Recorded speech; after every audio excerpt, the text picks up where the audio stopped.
Yeah, what's next for the euro? The euro has been basically declining most recently since really the early November. And early November we had QE2, we had the U.S. elections, a lot of uncertainty got out of the way for the U.S., and we had stronger economic data. That still seems to be the driver. But at the same time we had this stuff on the U.S. side, we had the European debt crisis came back to the surface.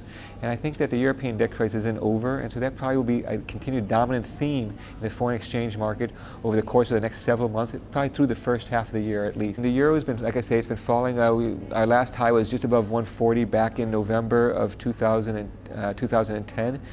We've dropped so far to the mid-120s.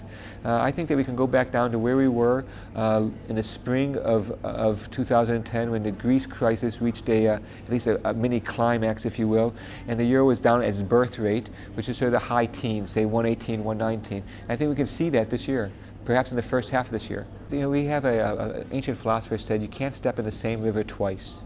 And that can capture the idea that the Eurozone is an evolving structure.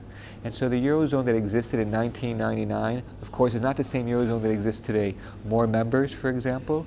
The ECB has taken on some powers that many of us never would have imagined it having, buying sovereign bonds, giving unlimited amount of credit for now 1 month and 1 week, taking collateral from countries' bonds that are below investment grade. So I think that the Eurozone is evolving. I think the Eurozone monetary union is the great experiment of our time. We in the U.S. think that the U.S. was this great experiment. Can you have a representative form of government over a large territory? And now I think the European experiment is, can you have monetary union without fiscal union?